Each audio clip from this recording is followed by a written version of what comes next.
Imagine standing at the edge of a vast, uncharted wilderness.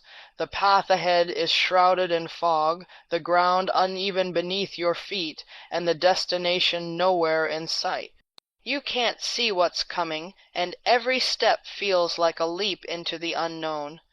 Your heart pounds with uncertainty. What if you stumble? What if you get lost? What if this journey was a mistake? But then something inside you stirs a quiet voice, a deep conviction, that says, keep moving. You don't have a map or a guarantee. All you have is faith. Faith that this path, no matter how unclear, is the one meant for you. Faith that every step forward, even in darkness, is leading you closer to the purpose you were created for. Walking by faith isn't about having all the answers. It's about stepping forward when answers aren't available. It's about trusting in what you cannot see, believing in what you cannot prove, and holding on when the world around you doubts. It's the courage to keep going when the odds are stacked against you. Today, I want to talk about that journey walking by faith, and why it is the most powerful force that can carry you through life's uncertainties toward the destiny waiting for you. Faith begins where sight ends. To understand that, you have to step outside of logic for a moment. We live in a world that rewards what can be proven, measured, and predicted. We're taught to trust what we see, what we can touch, what we can explain. If it's not in front of us, if it can't be proven, then we're told it's not real. But faith operates on a completely different frequency. Faith steps in right at the moment when the facts run out. It moves when your eyes say, "There's nothing there," and your spirit replies, "Move anyway." This doesn't mean faith is blind. It's not about ignoring reality. It's about believing in something deeper than what's immediately visible. Sight shows you your current position. Faith shows you your destiny. Sight can only confirm what's already built. Faith starts building before the materials show up. It's looking at an empty field and planting a seed anyway, because you believe in the harvest even when the ground looks barren.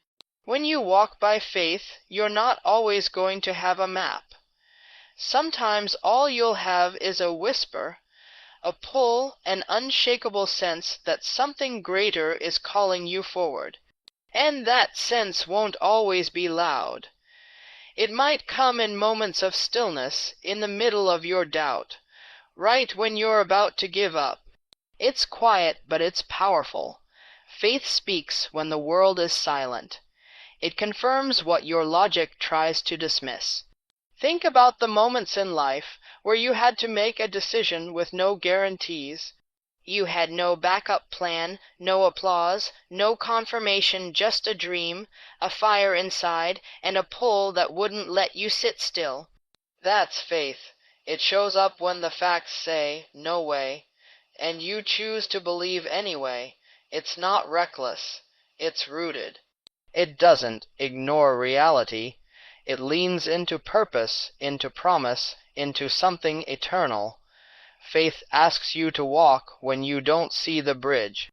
It asks you to step when you don't know where your foot will land. It asks you to trust when every part of you wants to retreat.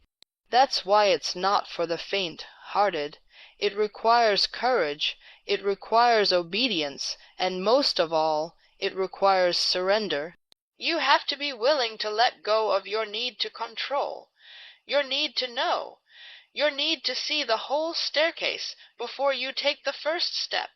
And here's the part most people don't talk about. Faith will make you look crazy before it makes you look wise.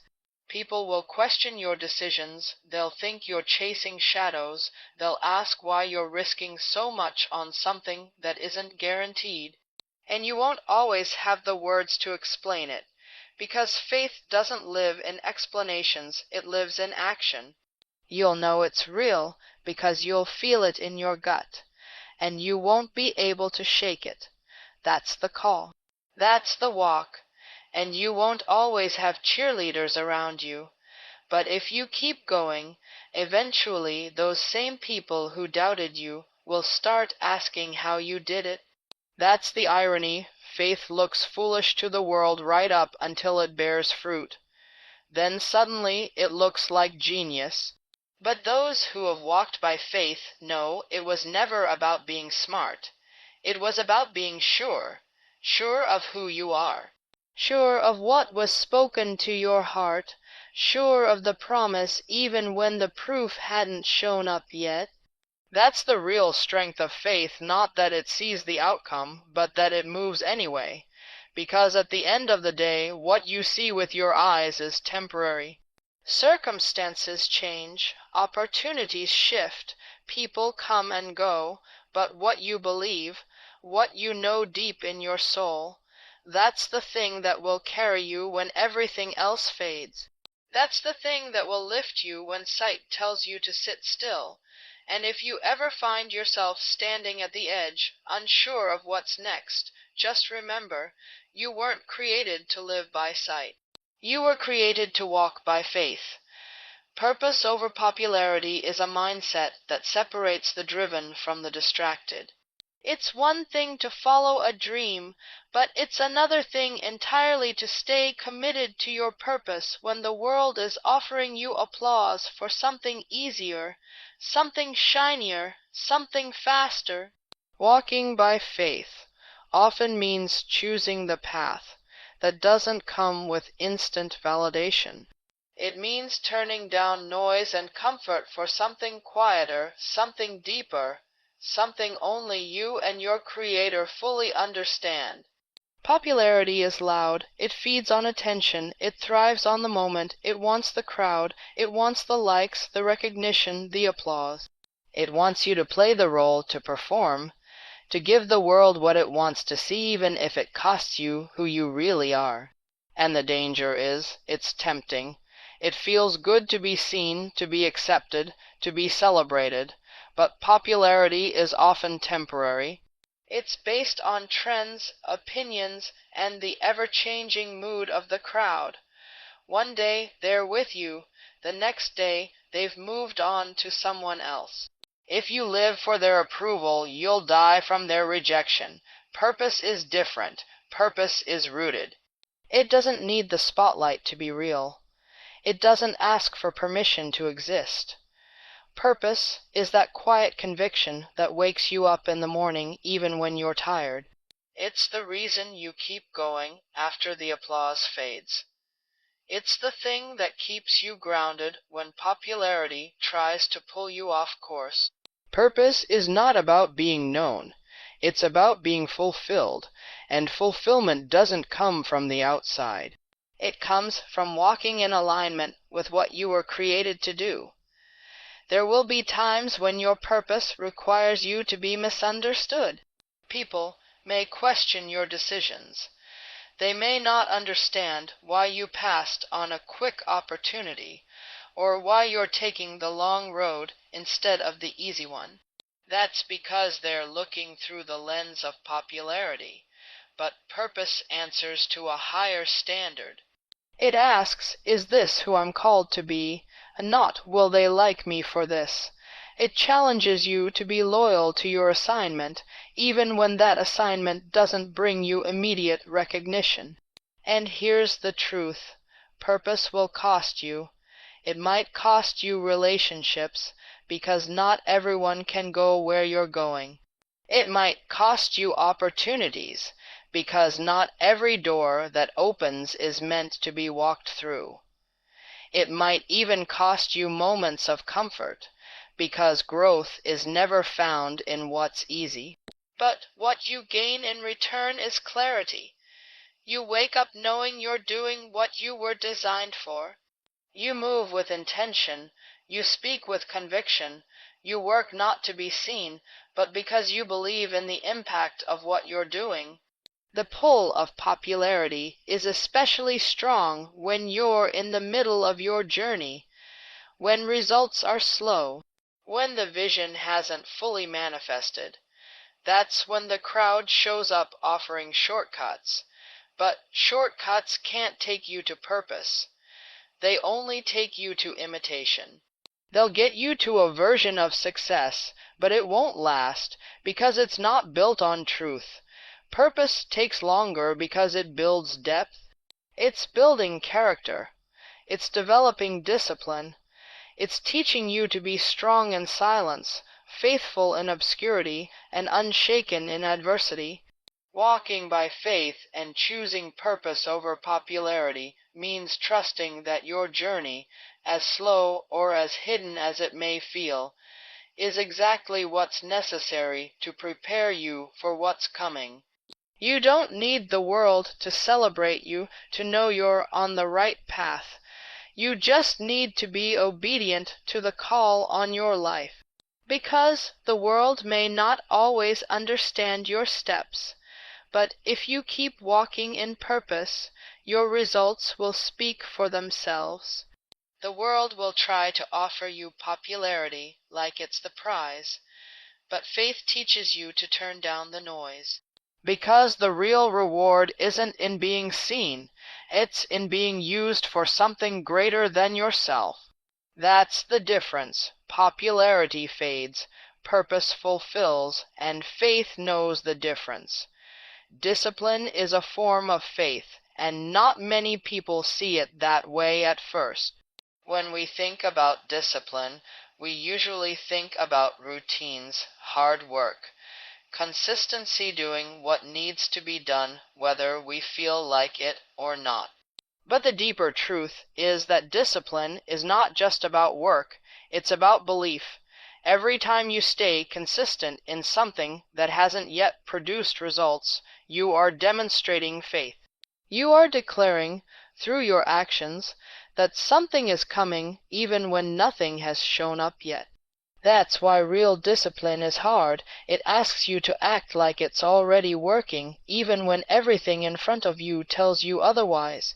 When you wake up early to train, to pray, to write, to study, to build whatever your assignment is, you're saying, I believe in the outcome, even if I haven't seen it yet. That belief, that trust in the unseen, is faith in action. It's not loud or emotional. It's quiet. It's repetitive. It's daily. Discipline is the silent rhythm of the faithful. People often confuse motivation with discipline. Motivation is emotional. It rises and falls based on your mood or the circumstances. Motivation is there when things are exciting, when the goal feels close, when success feels inevitable. But discipline shows up when motivation goes missing. Discipline doesn't care how you feel. It just keeps showing up because it's not rooted in emotion. It's rooted in commitment. And commitment is what faith is all about. It's what keeps you moving when you've got no applause, no audience, and no confirmation. Just a deep sense that you're supposed to keep going. It's easy to be faithful when the results are immediate, but what about when you've been working for months or years and you still don't see progress? That's the test of discipline. Can you still show up when it looks like nothing is happening? Because here's the truth, something is always happening, even when you can't see it. Every time you choose to stay consistent, you are building something beneath the surface. Just like a seed planted in the soil, growth begins in the dark. It happens where no one is watching. It breaks through only after a long period of silence. That's what discipline honors. It honors the process. It doesn't rush the reward. It doesn't need constant validation. It doesn't crave attention.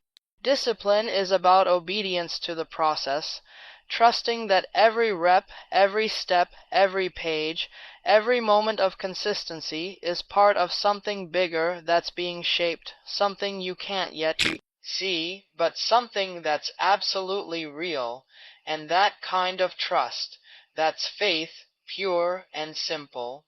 Most people give up not because they lacked talent or vision, but because they lacked the discipline to keep going when it got boring, when it got hard, when no one else was clapping.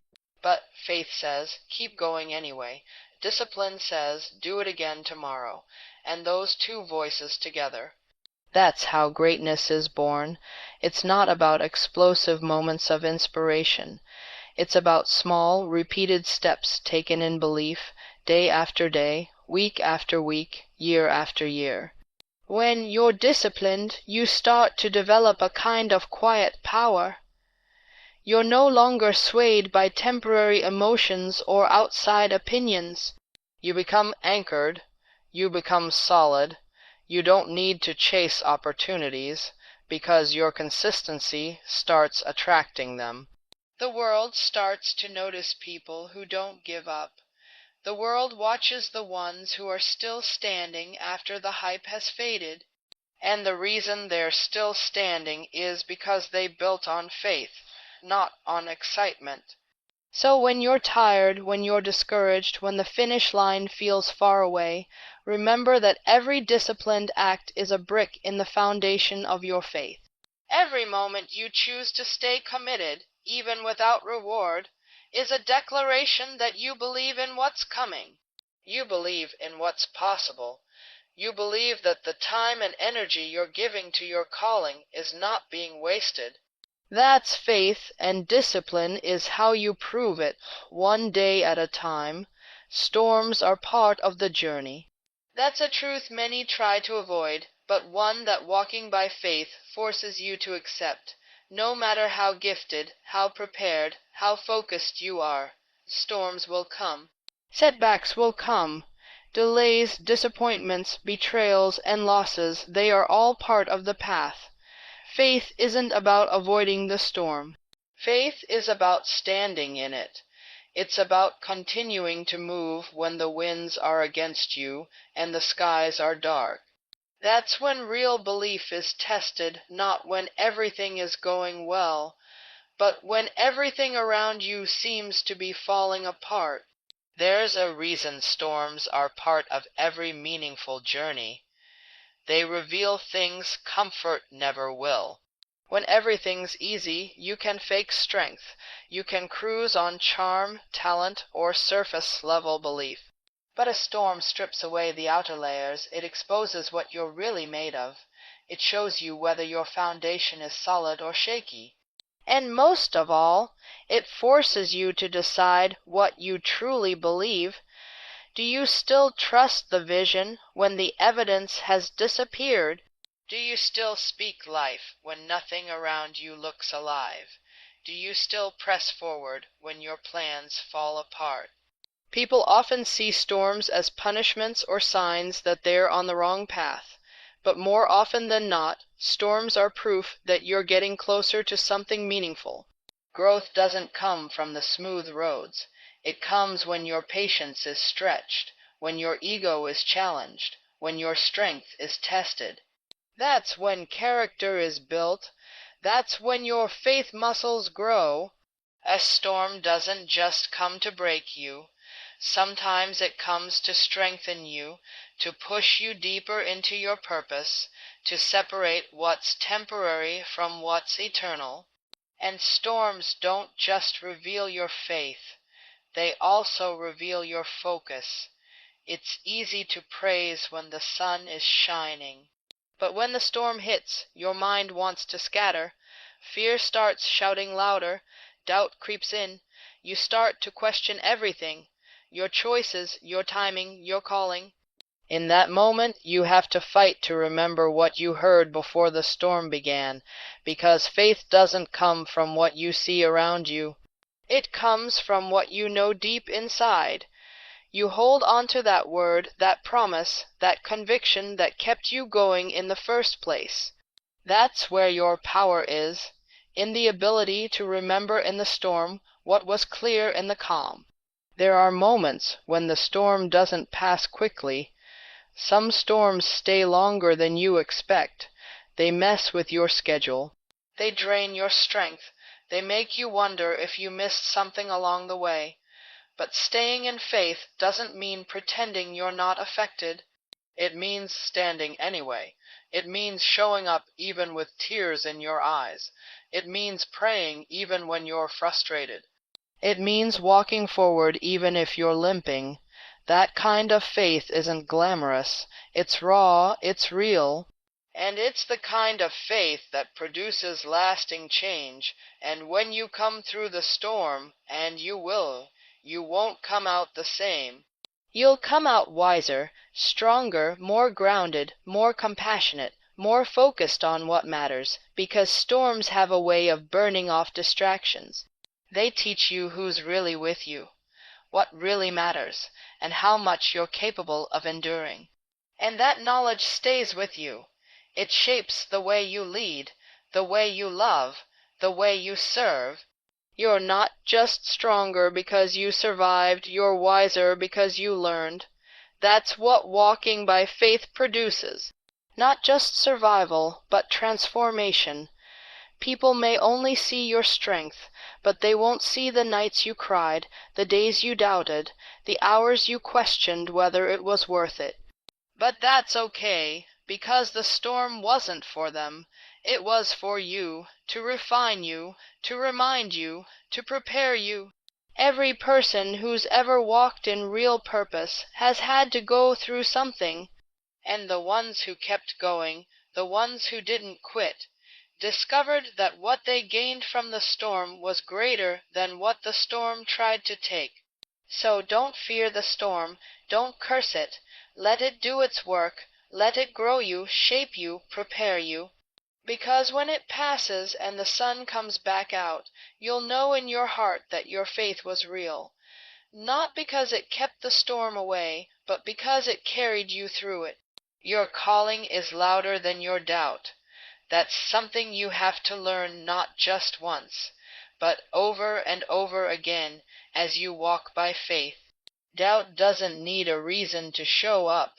It comes uninvited, sometimes loud, sometimes subtle, but always trying to pull your focus off what you were created to do. It whispers in your ear right before you make a move, questions your worth right when you're gaining momentum, and throws shadows over your purpose when you finally start believing in yourself. But no matter how persistent doubt is, your calling, if you truly listen, is always louder. A calling doesn't scream. It doesn't demand the spotlight. It often begins as a quiet knowing, a deep pull in your spirit, a weight you can't explain but can't ignore either. It's not about hype or applause. It's about alignment. You feel it when you're doing something that wakes something up inside you. You know it when you're operating in your zone, even if the world isn't clapping. That's your calling. And when it's real, it keeps calling you. Even through the noise of fear and uncertainty, doubt tries to convince you that you're not ready, not worthy, not capable. It uses your past, your failures, your insecurities as evidence. It shows you all the ways things could go wrong. It magnifies every flaw, every delay, every obstacle. But what doubt doesn't understand is that your calling wasn't based on perfection. It was based on purpose. You weren't chosen because you had it all figured out. You were chosen because you had something the world needed even if you didn't see it yet. And that's why faith is so essential. It helps you believe in the voice of your calling over the voice of your doubt. There are moments when the doubt gets loud, so loud it almost drowns everything else out. Maybe it's right after you fail at something you thought you were good at. Maybe it's when people close to you start questioning your path. Maybe it's when you compare yourself to others and feel like you're falling behind. In those moments, doubt feels like truth, but that's when you have to return to what you know, not just what you feel. You have to go back to what was spoken to your heart, the thing you knew before the fear crept in, the moment of clarity that started this journey in the first place. The reason doubt can't win is because your calling has roots. It goes deeper than your emotions. It's tied to your identity, to your design, to the unique way you're wired. You can run from it, but it will chase you. You can try to silence it, but it will keep finding ways